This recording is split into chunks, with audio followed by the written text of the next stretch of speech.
today's guest with us, Christine Cosentino, who definitely has a lot of experience working with teens in your life and everywhere. So just a little bit about Christine. She's a Catholic educator that began her career in 2003 as a grade 8 teacher.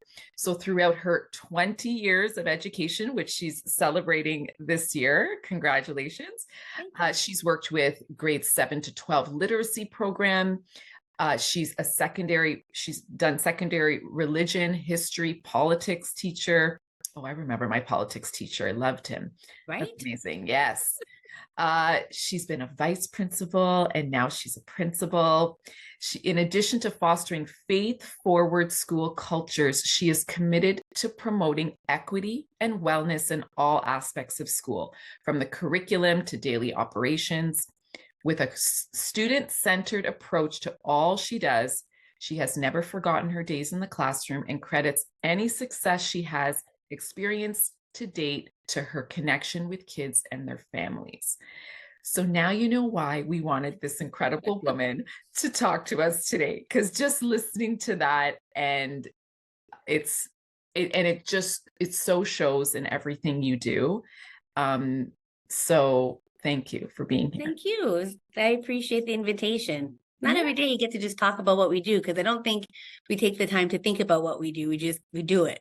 Just do it. Yeah, exactly. So that just kind of takes us into our first question is, why did you get into this? Why did you get into education? Was it like an instant calling at like 5 years old, or sort of did it build up over time? I think it was a buildup. I mean, I loved school as a kid. I mean, clearly I've never left. I just love to learn. Always curious about a lot of things. And I just loved being around kids because they always kept it real. It wasn't out of fear of, working with grownups or going into the real world by any means. It just felt like there's always a tremendous satisfaction in just hanging out with kids and trying to understand the world from the way that they see it, because it's so different for the rest of us who are trying to, be adults in this world. I think the kids really make it a point to show you and illustrate just how complicated it is and how we're not all experiencing it the same way. Mm-hmm. And it just has made me a lot more sensitive to their experience of that world. And so, like, I certainly never expected my career to take me to where I am today. I always swore I'd never be a principal, because really, why would I leave the classroom? I mean, even to this day, I love teaching every day. I miss teaching all the time. So this was a happy surprise. 20 years later, I'm still surprised as to the trajectory of my career, but I guess that's what keeps it fresh, right? Exactly. I love that. I think, we've had the opportunity to get to know you over the last couple of years, and I can very, very sincerely say that your authenticity, not only the way that you answer that question, but the way that you bring yourself into your workspace every day is so real. It's palpable. The way that we've even seen students interact with you, it's pretty marvelous. And you know what? Andrew and I have done corporate work, and we always say that, a company is as successful as how engaged the leader is. And so just watching you and the way that you're engaged with your students and your teachers and, all the secretaries who are, the gatekeepers of the school, it's so powerful with the way that you've been able to light up that space. And really, like I said, that authenticity is it's hard to come by. Well, I always said that kids are the greatest source of accountability. They will call you out as being a phony, whether you want them to or not. I think they can see right through you, and whether it's the shoes you're wearing or the way you're speaking to them, like they understand and they can pretty much read you pretty quickly. And so when you're surrounded by 1,500 of them, the very least you can give them is the best version of yourself and the truest version of yourself. Because then, and it's not so much a numbers game, but it is kind of a numbers game. Like, I want to bring a whole community along with me. It doesn't serve anyone any good to be anything other than who I am, because otherwise they're not going to trust me. And why would you, right? Yeah. I spend more time with these people than I do with my own family, and they're my favorite humans on the planet. And I'm trading in a huge sort of portion of the real estate of my everyday life to be with people that are not my family, but they are now, right? And that's really the only way. That's the only way I can see doing the work that I do. They're a second family. And that saying, people, and this was Maya Angelou, and I'm not saying it the way that she says it, but people will forget what you say, but they'll never forget the way that you made them feel. And that, my friend, is the kind of impact you are making on these individuals, on these young minds, on these young souls. It's really beautiful. Well, thank you. And I think really it's because of your self-awareness. And listen, let's face it, as adults, we don't come across self-aware adults all the time. So, that piece, that emotional intelligence, that self-awareness, where did that come from? Like, was that natural for you just from a young age? No, not really. Not really. I think. Don't worry, not for us either. No, I think it has come through a lot of making of mistakes. And because I really do believe that there's an opportunity to learn from every opportunity. Like, I don't get hung up on the mistake itself in as much as, okay, so I've screwed up. How do I make it better next time?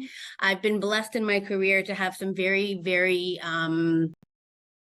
special I call them my critical friends, people who watch out for me, who are my mentors, or people who just, I are very much like-minded, who will not hesitate to give me a kick in the shin under the table if my face starts to sort of go a certain direction or the brow starts to furrow.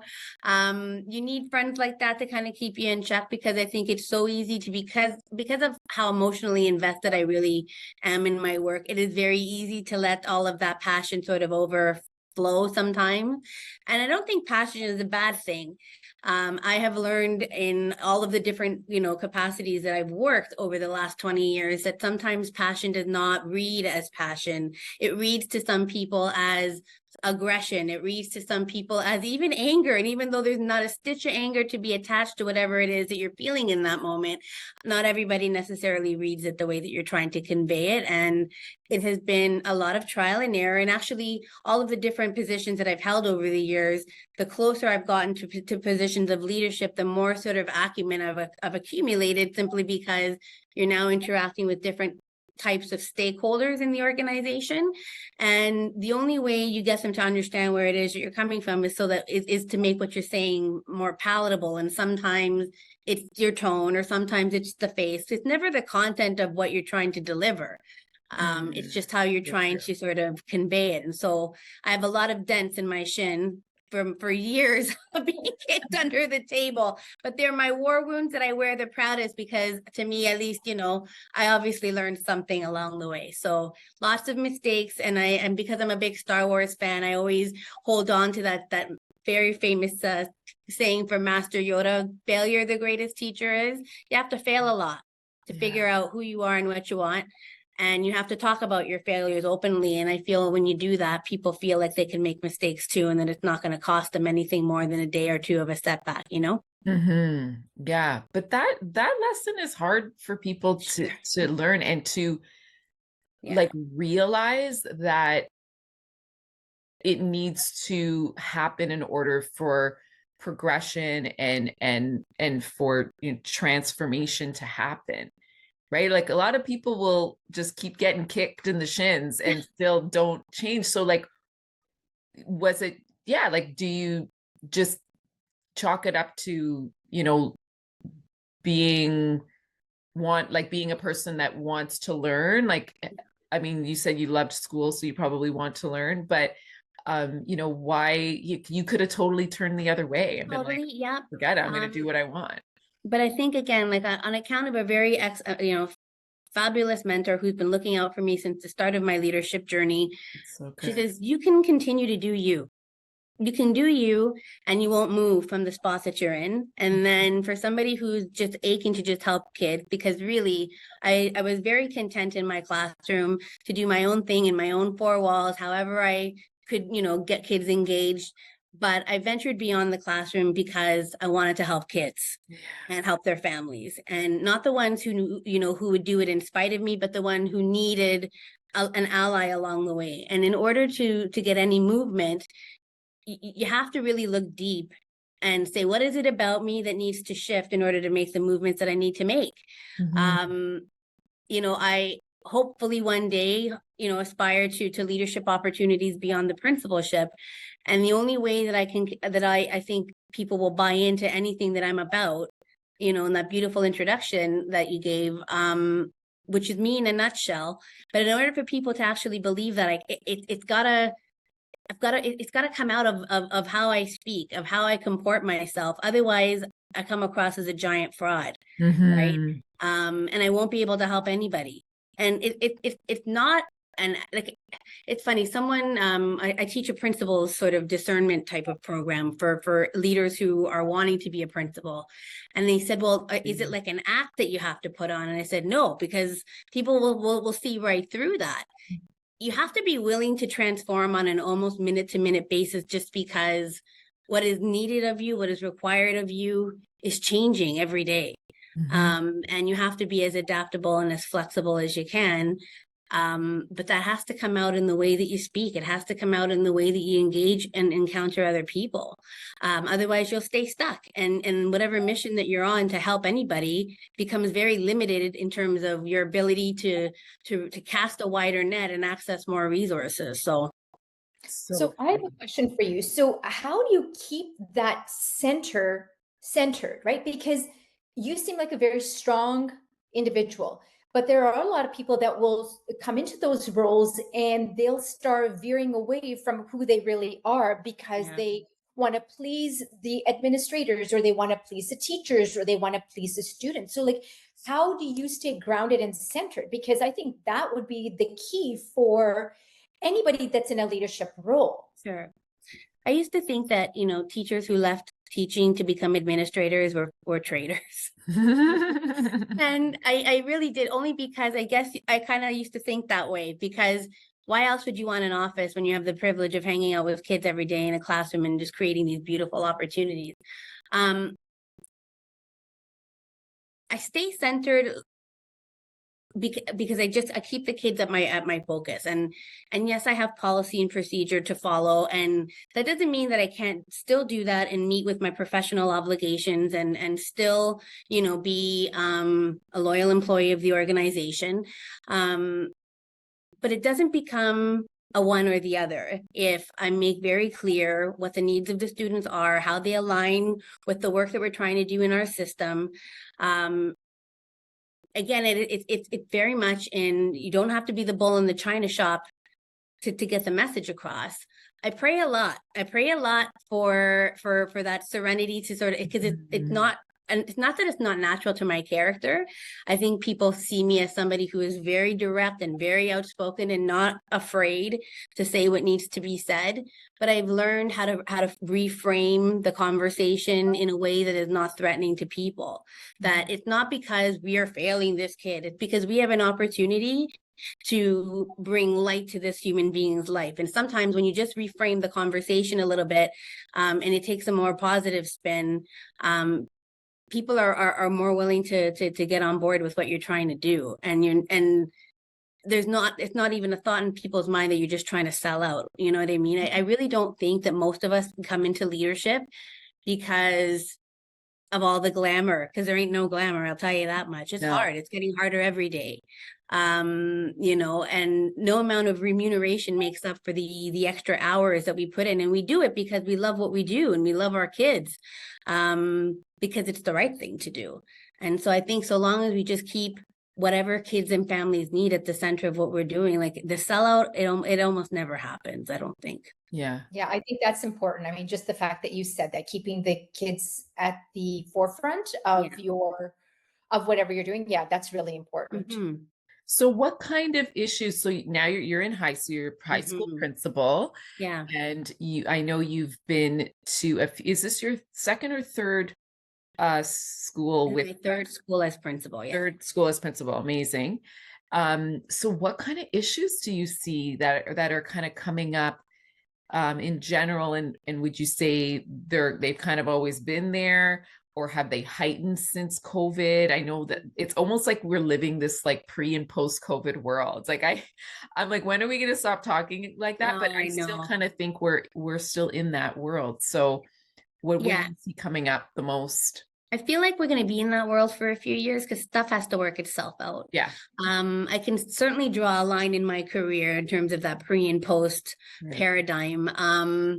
I just think now more than ever, schools are being looked at as something that needs to be more than just school. We're sort of becoming a catch-all for a variety of needs. And in a way, it's almost a natural evolution because kids just spend so much time with us, and we are such an easy go-to for for families in terms of trying to help whatever the issue happens to be. Like right now, obviously, the most prevalent issue we see on a daily basis is the increasing complexities of mental health and mental illness, like little bodies with big diagnoses coming through our system, and trying to figure out how to make it work for them because COVID or no COVID, the structure of schooling hasn't really changed.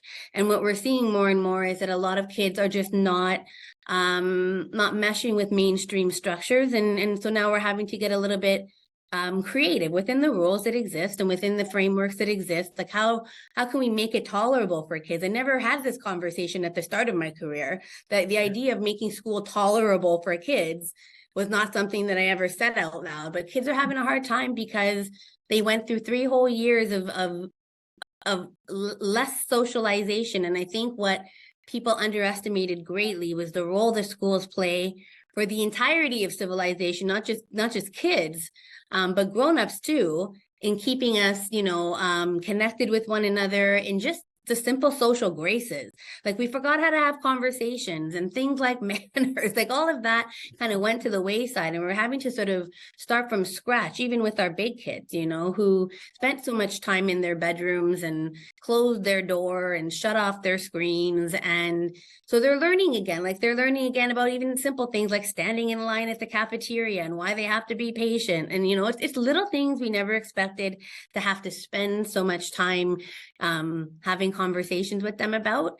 So from the very little to the very, big, and I think COVID just blew all of those issues sort of up. I think they were always there. And we were talking about mental health and managing mental health in our schools before COVID. Mm-hmm. And we were starting to see a proliferation of kids connected to outside agencies and us trying to coordinate support services with outside agencies. So it's a more natural thing in terms of what we do now. But yeah, so now we're seeing, kids coming in with different kinds of programming needs and, having alternative types of schedules. And I think it's just, you have to almost forget about how we used to do things. And it's not necessarily a bad thing, because I think a lot of kids along the way before COVID, not that they were misunderstood, but we didn't know what to do with a lot of kids who had divergent needs, who just couldn't come to school from 8:30 to 2:30 and run through 4 standard periods a day. Yeah. And so that's what we're seeing more. We're also seeing, obviously, a new paradigm in technology. I think artificial intelligence is throwing many people for a loop. And oh my gosh, yeah. Get negative about all of that stuff. And I mean, I've always been an embracer of technology, and my first question is, but how can we teach kids to use it for good? Can we model for them? Can we shift our practice a little bit? So so now all of us in admin, we're trying to figure out how do we maybe use it in our own practice so that we can show our staff, so that they can show kids. This is not something we have to be afraid of, and that's our first thought is not always, but they're cheating. Right. And we're not trying to make schools this place of like toxic positivity, but at the same time, like it's really important now post-COVID that these be places that are absolutely optimistic in terms of our approach to everything, because it's just so easy to get sucked into all of these conversations that drag down what could potentially be a neat step forward. We did that when Google came out. I was very aware when I was 16 and Googled for the first time. I think people thought civilization was coming to an end because we weren't picking up encyclopedias anymore. Yeah. We lived. Atlases. Yeah. Right. Like, and we got over that. We moved on and we figured out how to make it work, and not everybody cheats because they Google.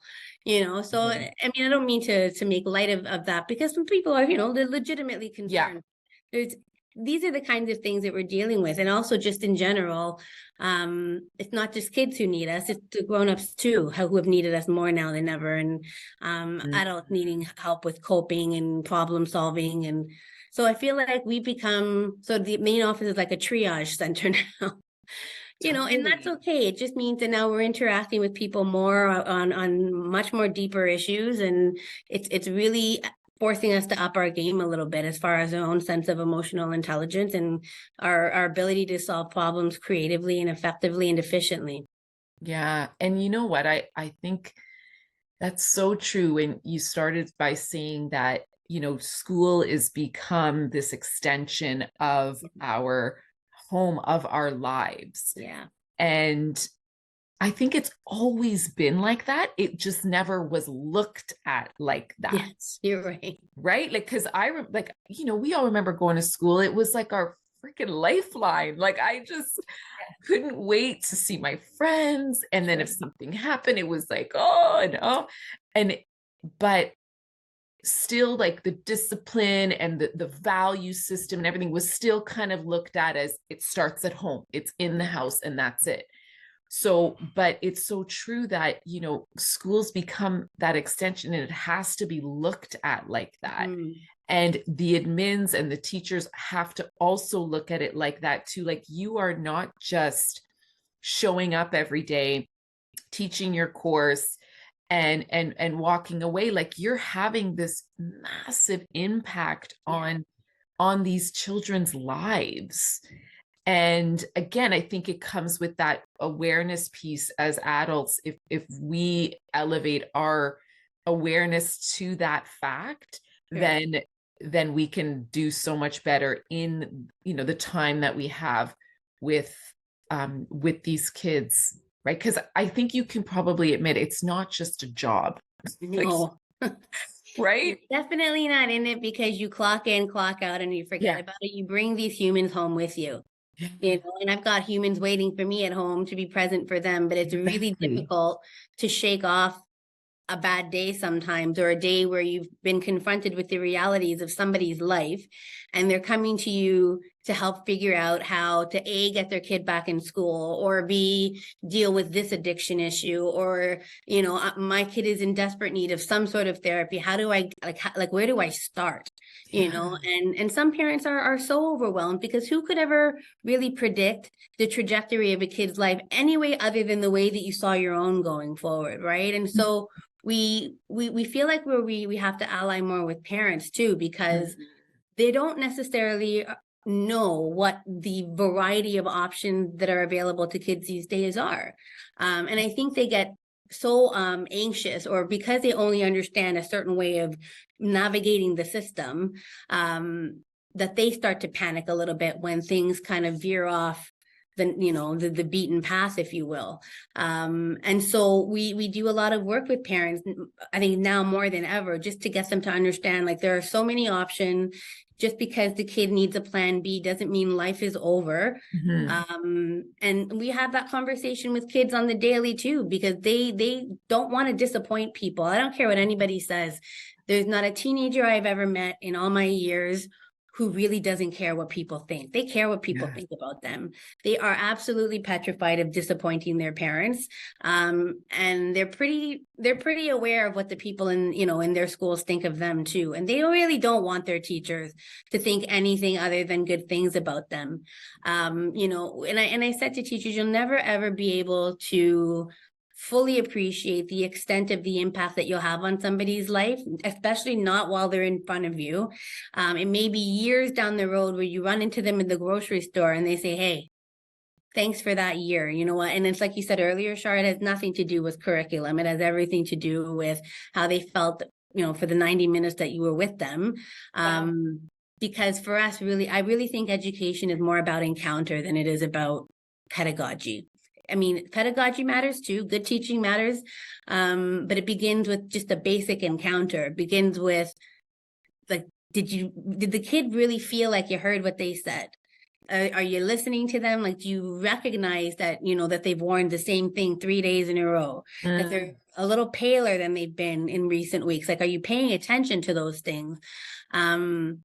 that to me is really where our work begins. And then the educational piece is secondary, as odd as that sounds.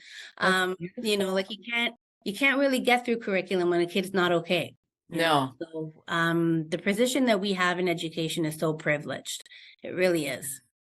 So And it's about relationship building, right? Like you're not just building relationship with these students, but you're also building a relationship with parents. And I like even with the empowerment project and what Andrea and I have been trying to do is when we go into schools, our main focus is like, how do we bridge that gap? How do we bridge the gap between the teachers, the students and the parents? Because if we can all kind of find ourselves on that bridge together, we can work in harmony. And it's really a beautiful process. And we've seen it. We've been invited to parent council meetings, and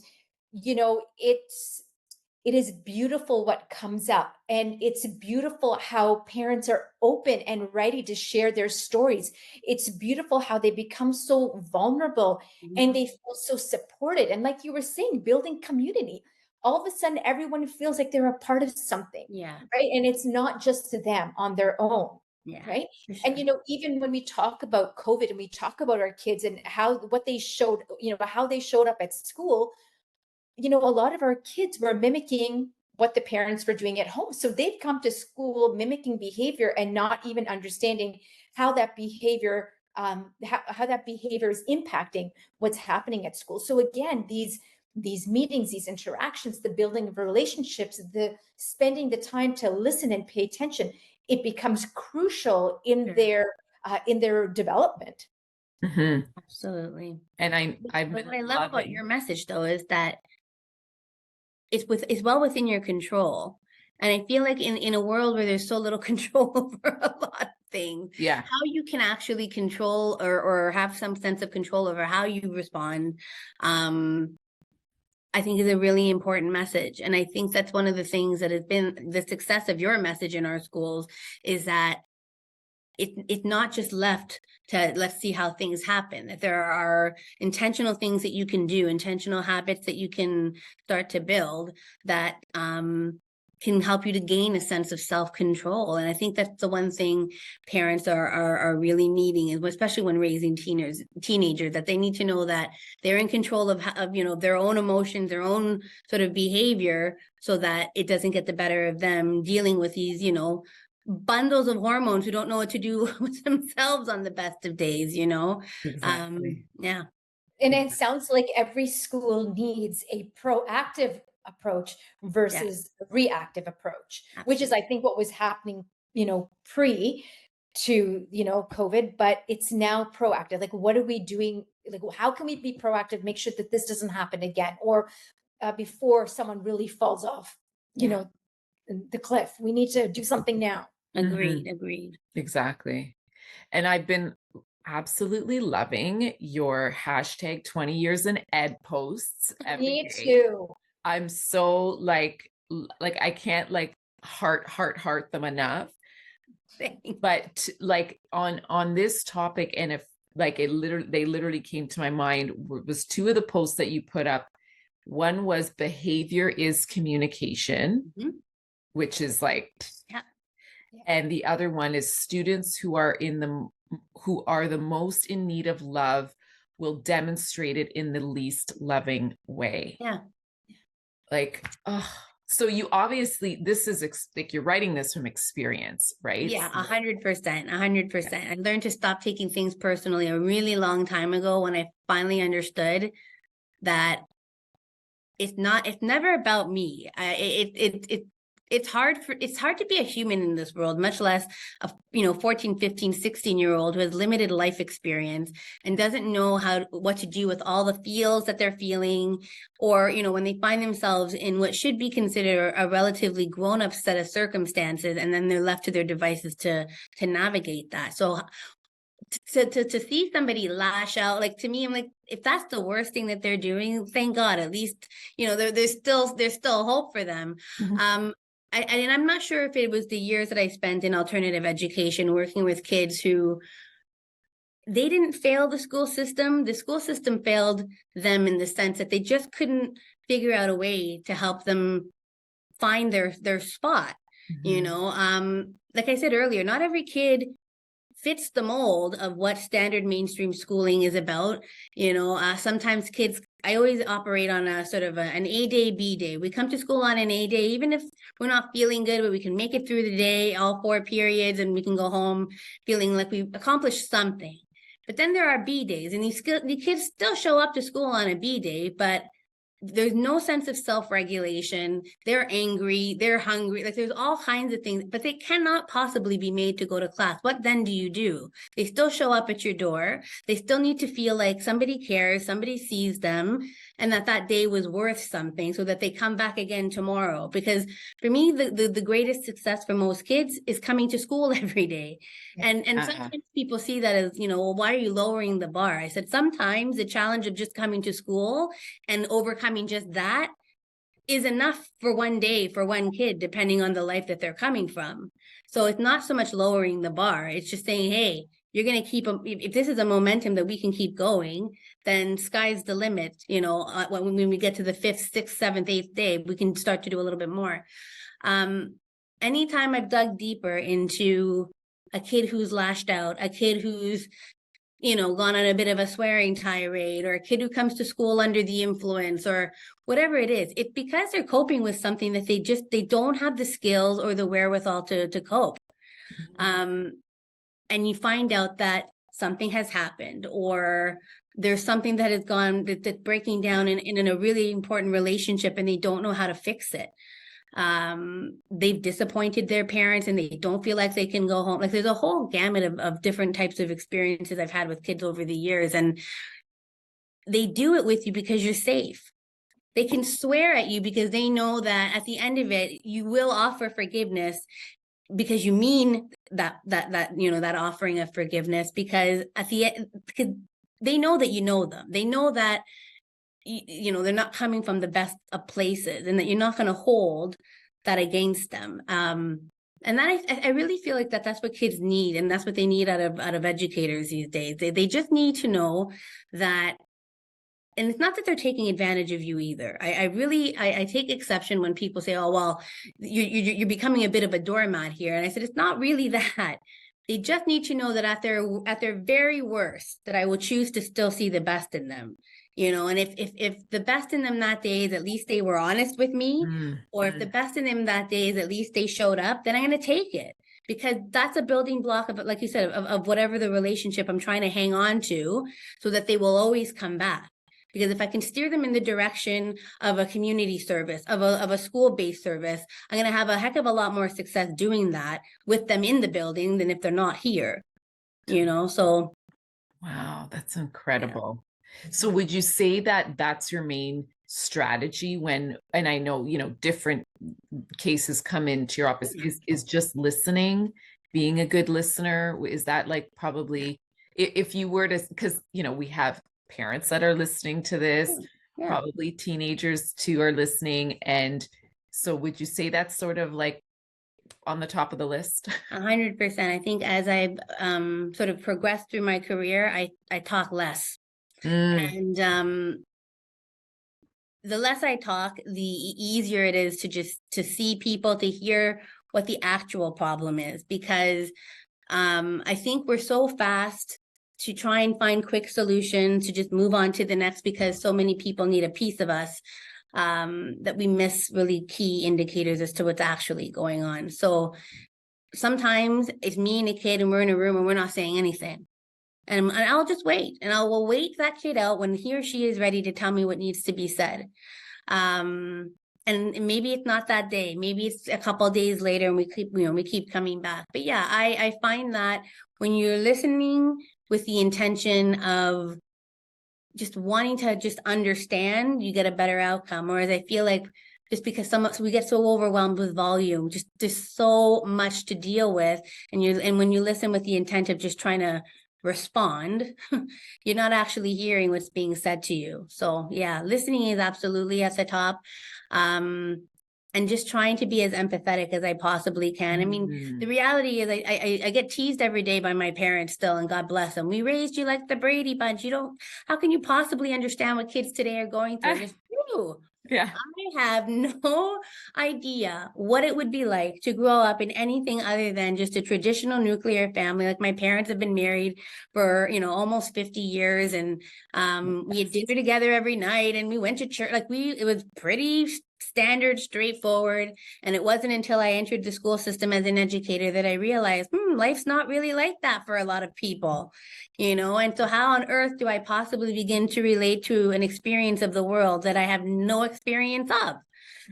And that's when you learn really quickly you need to just be quiet, and you need to listen, and you need to the kids will teach you exactly what they need. And most of the time, what they need is not to be talked at, not to be criticized. They just need you to hear them out. And then they will, spill like a cup of tea. They will tell you everything, whether they intended to or not, because they actually believe that sitting in front of them is an adult who really wants to help them figure out what to do next, Yeah. And would you say you try not to fix it per se, but almost have them kind of unravel how to do it on their own, I guess? Yeah, it's a dangerous thing to want to fix, because if I could have taken them all home with me, I would have. I You know know. what I mean? Yeah. I wouldn't have Right. room in my house for all the children Right. I want to take home with me over the last 20 years. But no, I mean, what I feel my role is to treat them and give them the respect that they're owed as young adults by presenting them with options. I think one of the other strategies is keeping myself very well aware of what those options are. Knowledge is power, right? You have to, know what you have access to. And so the greatest success in an interaction like that, when a kid is really in crisis, is to just be able to lay out some options, but not try and choose an option right away. So here are like 4 different things. And again, the other piece is I don't want to give them 20 options. I'm going to give them, the most effective ones. Here's 4 options. I want you to take these away, and I want you to chew on them, and we're not going to figure it out in this instant. If it's not an emergency, we don't have to solve a problem today. But I want you to take these options, and I want you to be able to tell me why this is the best option for you. And then when they come back and they say, Miss, I figured it out, and this is what I think I want to do. Okay. And I said, well, tell me why. Why is this going to work for you? How are you committing yourself to this solution? Because I don't want you to set yourself up and then be wholly disappointed if it doesn't go according to plan. But then built into that solution is, if this doesn't go to plan, what's plan B?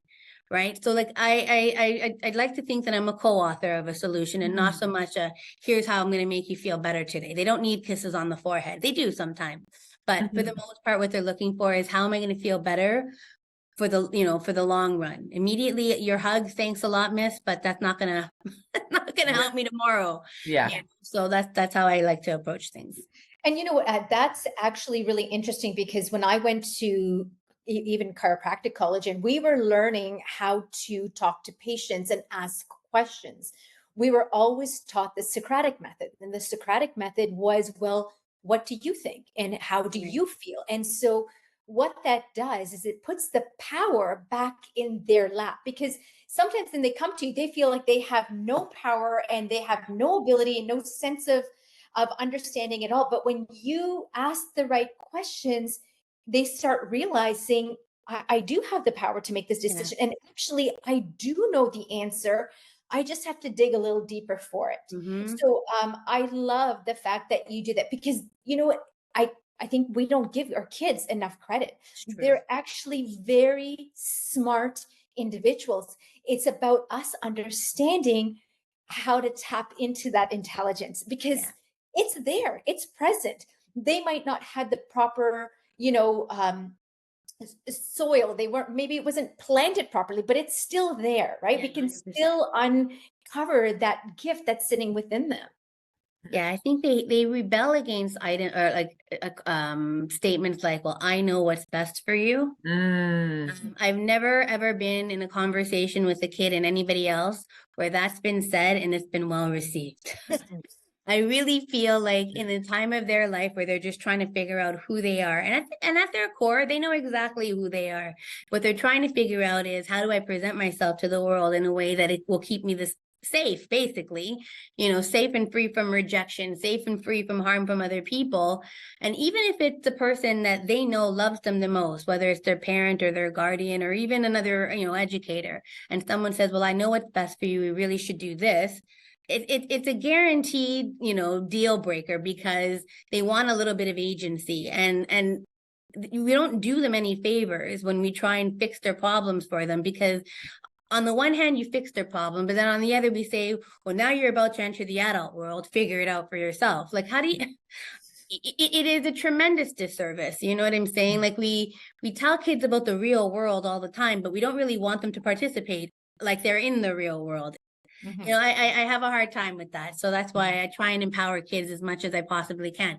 And I also try and empower vice principals too, to do the same thing. Like, I'm very much a believer. I said, if you were the kind of teacher that promoted inquiry in your teaching, the Socratic method, thousands of years old, and it still works in the 21st century for a reason, right? Yeah. So why would we stop doing what we know works for kids just because the role shifts, right? I very much believe that being a leader in a school is still teaching, just you're engaging in a very different way, right? So all the good things that we know about working with kids in our classrooms work here in the office too. Yeah. Yeah, and I think that sometimes what happens is when we tell kids to do things, I don't think the intention is necessarily bad.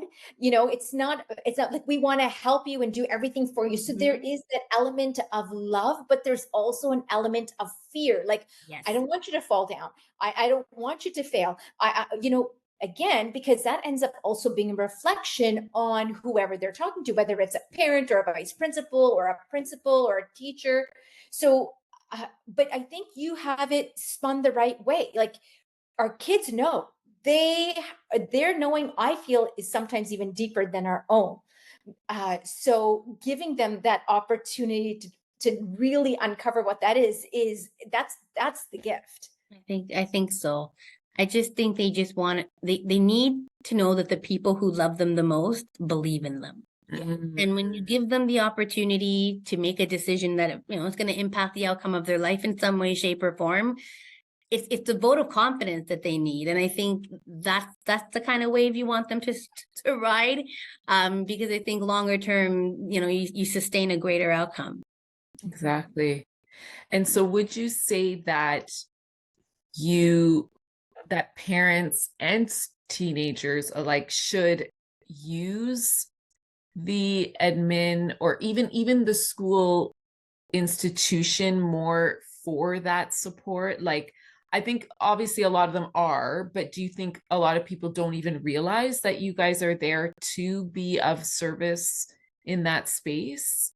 I think too often people think that all we as administrators do is process detentions and suspensions. Yeah, exactly. I think that more and more parents are starting to realize that when they don't know what the answer is as far as like why their kids continuing to fail their courses or why they're not coming to school, that we can certainly be the start of trying to determine next steps. I mean, the reality is, like, it's sounding more and more like the work of education is very much social work, but that's actually that's not necessarily our bag. Like, we are very, very aware these days of what a slippery slope it is to sort of veer from the lane, if you will, because we're trained in a very specific way. But I think these days our skills are really being tested and broadened into different other different areas, and that's sort of it comes with, but we're absolutely a place that you can start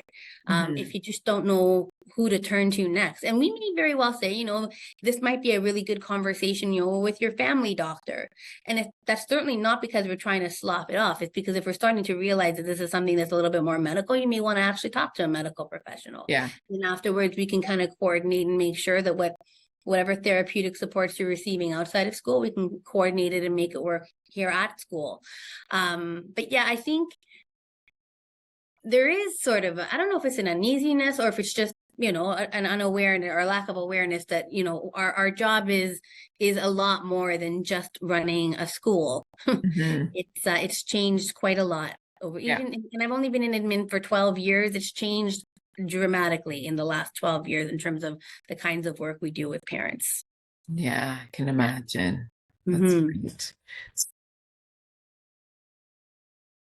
Sorry, my husband doesn't realize the meeting. We will Oh, good. pause Good. the recording, and there's very few walls that I have that don't look like that don't give me good light. Like I need light on my face, otherwise I'm literally dark. So I have to position myself this way. Okay, that's okay. Good. Okay. He was supposed to be work today. I'm supposed to be working today, and then he ended up working. He can work from home or at the office, but Nice. he's like, I'm just gonna stay in today. Okay, fine. So where do you see the future I mean, I think this is sort of like kind of leading Yeah. into that of like, where do you sort of see the future in education in Ontario? Let's, put it out there that we are speaking from an Ontario perspective, although, there are differences in other provinces of Canada, but, Mhm. we're specifically speaking about Ontario. Or rather, where would you like to see it? Like if you could wave your magic wand, right? Where would you like to see things going? So I'm gonna go the magic wand route because Okay. there are days where I just scratch my head and not understanding why things are going the way that they're going. So I think from a more optimistic point of view, I think I would love to see education start to change the narrative around mental health. Mm. Um, and it's not for anything, it's just schools are not medical facilities. And I'd like to see us talking about wellness instead of mental health. To speak to the point that Shar made earlier, it's about being proactive. That wellness is something that we do every day, not just when we feel like we're unwell. That there's a sense of control, and that there are intentional strategies that you can put in place in your life every day to contribute to a positive sense of wellness. I mean, I started using your affirmation cards every day. And I'm going to tell you, it's a lovely pick me up first thing in the morning or at the end of the day, depending on when I do it, depending on the kind of day that I've had. Like just little things like that really, help to sort of shift the narrative of how that day went or how it's going to go. I think wellness is really more talking about the totality of your needs, your physical needs, your spiritual needs, your emotional needs. It's not just here's a diagnosis and figure out how to make it work in your life. That's a reality for kids too.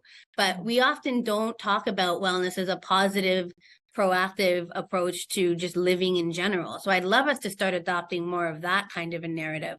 I'd also love to finally see an education that we're less outcome oriented and more about what school used to be, and that is just the love of learning and curiosity. Mm. Over the last number of years, I've this unhealthy fixation on what the final grade is going to be. And listen, it's not lost on me. I know this world is becoming more competitive and that, spots in post-secondary programs are coveted and you have to have a certain sort of threshold to get into certain programs. But it's getting to the point where it's not so much about have you actually learned anything in the semester that you've been in this class, or why are you perseverating over the fact that you got an 86 and not a 92? We're having these kinds of conversations that are just a little bit mind-boggling to me because then it just throws that student's sense of worth of their own, like their it all just gets all thrown out of whack. And we fail to see that even with an 86, you're going to get to where you want to go in your life, that you're not defined by numbers and you're not defined by how many extra credits you graduate. I'm seeing kids that are fast tracking at rates I've never seen before because they just want to have this cushion of extra credits. Instead of spending time outside, instead of, having life experiences, like getting a part-time job, even like they're doing that less and focusing more on accumulating credits. And, I love kids who love to learn, who want to just keep taking courses because they love to do it. I just think we need balance more than anything else. And I would say the only other thing is we all just have to acknowledge that it's not going to be the way it was before COVID. I think we just have to accept that we have a few years ahead of us where we have to get used to a different way of schooling, where kids have to get used to new, the routines all over again, and it's going to take time.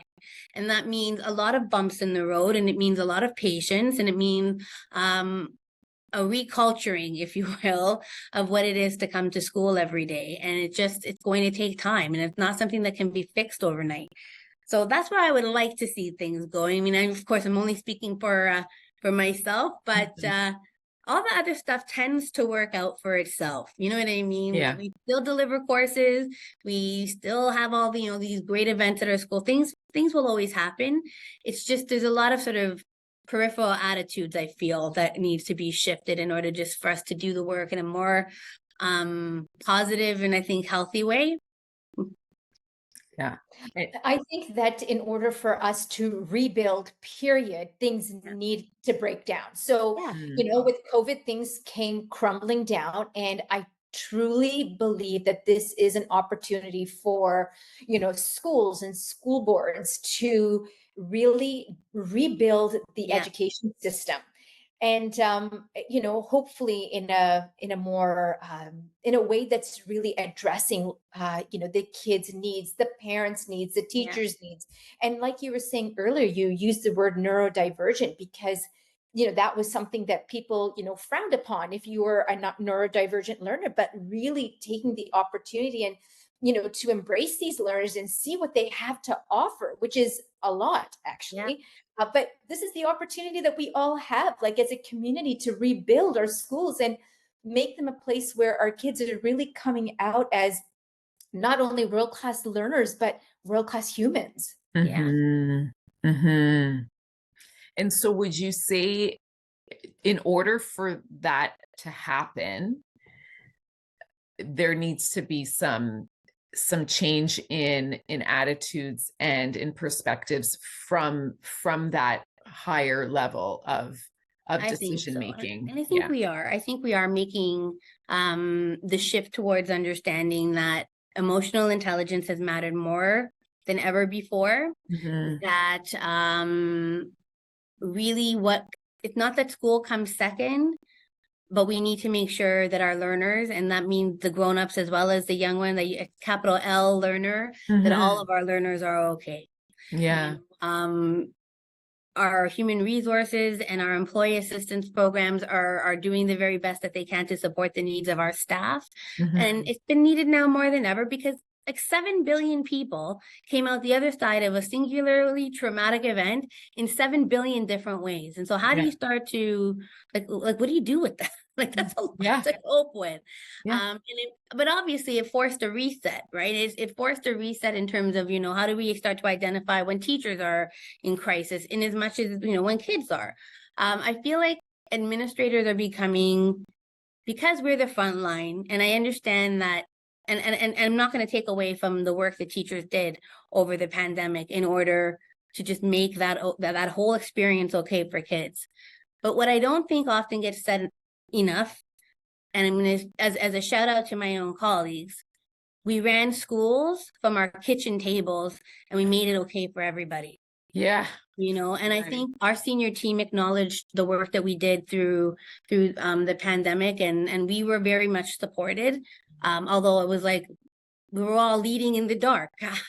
You don't have a frame of reference. How do you do this? But we figured things out as we go, and we learned to talk more, and we learned that we needed to collaborate more. And so a lot of our practices shifted, and so I think a lot of us have become increasingly sympathetic and empathetic to to the needs of kids that we may have second guessed in, time as before.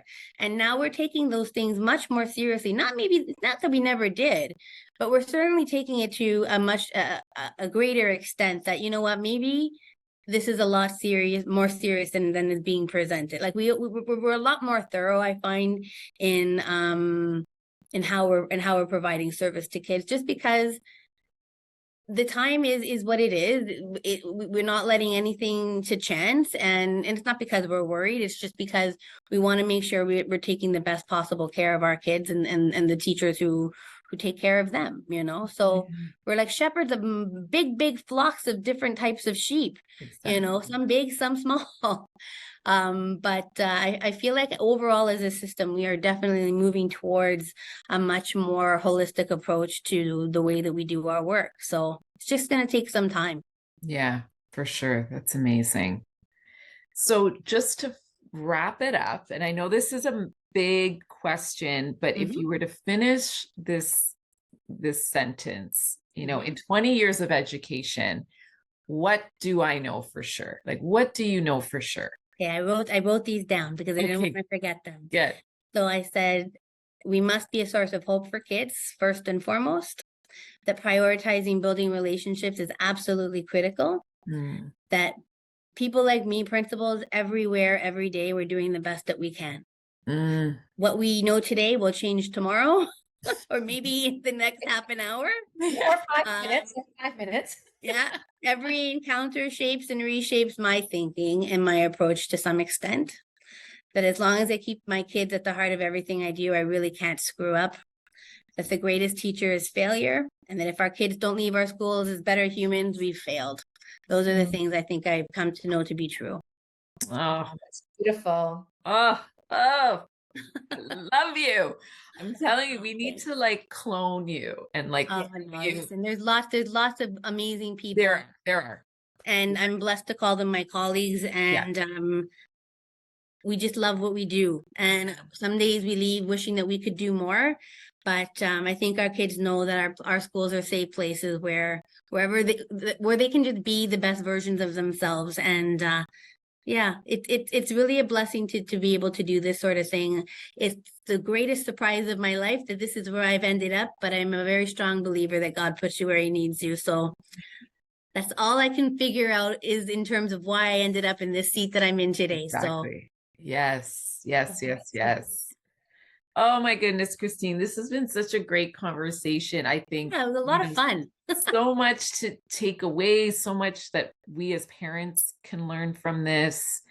And yeah, we're blessed to have you. We're blessed to have you No, in I'm blessed to know you. I every can't we wait are. to do some more work with you. yes, us too. So we thank you for your time. We know how precious it is. You've taken an hour Yeah. out of your busy day. So we will send you back off to do your service work. And we can't wait to see you soon. Absolutely. Yeah, Thank you so much. I really appreciate the time today. thank Thanks so you. much, Christine. You take care. All right, you Bye. as well. Bye. Bye-bye.